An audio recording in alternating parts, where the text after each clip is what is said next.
Assalamualaikum warahmatullahi wabarakatuh. Perkenalkan, nama saya Rizky Ahmad Ghazali dengan NPM 2217011134 dari kelas A angkatan 2022. Di sini saya akan menjelaskan tentang teori bahasa dan otomata yang mengenai teori otomata.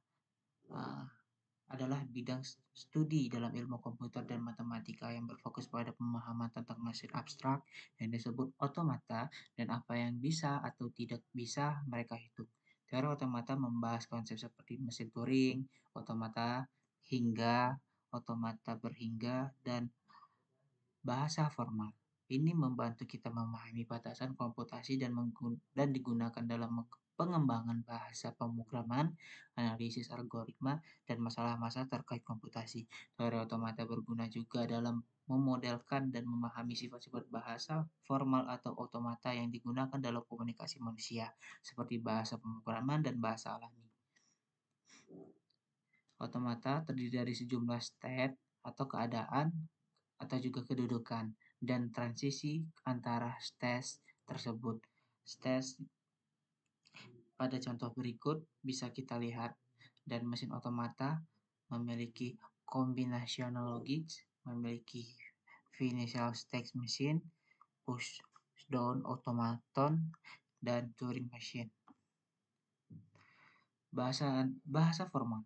Bahasa formal sekumpulan untayan atau string atau urutan simbol dari alfabet yang diterima atau dihasilkan oleh mesin otomata. Alfabet adalah sekumpulan simbol. Contohnya sebagai berikut. Contohnya ini dalam kurung-kurung 0,1 dan sebagainya. Simbol adalah elemen dasar yang membentuk untayan. Misal kita memiliki alfabet 0 dan 1, maka 0 dan 1 adalah simbol dari alfabet tersebut. Untayan string adalah rangkaian dari simbol atau juga untayan kosong yang diambil dari suatu alfabet tertentu.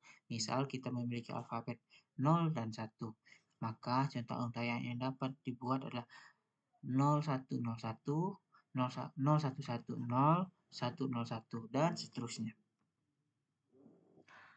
Finite state automata. Finite state automata atau juga otomata dengan state berhingga, suatu model matematika dari suatu sistem yang menerima input dan menghasilkan output, memiliki state yang banyaknya berhingga dan dapat berpindah dari suatu state ke state lain berdasarkan suatu input. Perubahan state ini dinyatakan dengan fungsi transisi. FSA tidak memiliki tempat penyimpanan hingga kemampuan mengingatnya terbatas. FSA, keterangan lingkaran menyatakan state atau kedudukan. Ini lingkaran ini menyatakan kedudukan. Label pada lingkaran adalah nama state tersebut. Ini labelnya. Busur menyatakan transisi, yaitu perpindahan kedudukan atau state. Ini busurnya. Lingkaran didahului sebuah busur tanpa label menyatakan state awal. Lingkaran ganda menyatakan state akhir atau final. Ini state awal dan ini state akhir. FSA dibedakan menjadi dua, yaitu DFA atau Deterministic Finite Automata, automata berhingga yang pasti, tetap atau tertentu. NFA atau juga Non-Deterministic Finite Automata, automata berhingga yang tidak pasti. DFA adalah model matematika dari komputasi yang terdiri dari himpunan terbatas dari keadaan states, alfabet terbatas dari simbol-simbol input, fungsi transisi yang memetakan keadaan dan simbol-simbol input ke keadaan lain, keadaan awal, dan himpunan keadaan akhir atau diterima. Pada DFA, untuk setiap keadaan dan simbol input hanya ada satu keadaan berikutnya yang berarti memiliki perilaku yang deterministik. DFA digunakan untuk mengenali dan menerima bahasa-bahasa reguler yang dapat didefinisikan dengan ekspresi reguler. Mereka sangat efisien untuk tugas mencocokkan pola yang sederhana. NFA juga merupakan model matematika dari komputasi dengan himpunan terbatas dari keadaan. Alfabet terdiri dari simbol-simbol input, fungsi transisi, keadaan awal, dan himpunan keadaan yang diterima. Berdasarkan dengan DFA, dalam NFA bisa ada beberapa keadaan berikutnya yang mungkin untuk keadaan dan simbol input yang sama, perilaku yang non-deterministik. Ini memungkinkan fleksibilitas lebih dalam mempresentasikan bahasa-bahasa.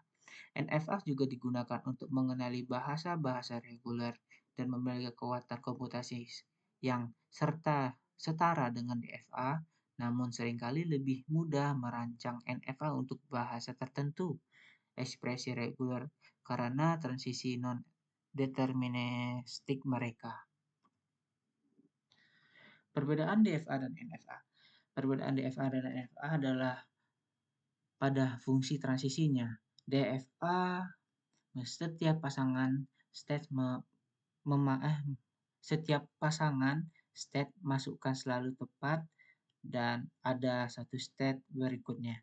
NFA untuk setiap pasangan state masukkan bisa memiliki 0 atau 0 atau lebih pilihan untuk state berikutnya. Sekian penjelasan dari saya. Saya Rizky Ahmad Ghazali. Jika ada salah kata dalam penjelasan, saya mohon maaf dan saya mohon ampun kepada Allah Subhanahu wa taala. Saya akhiri wabillahi taufiq wal hidayah. Wassalamualaikum warahmatullahi wabarakatuh.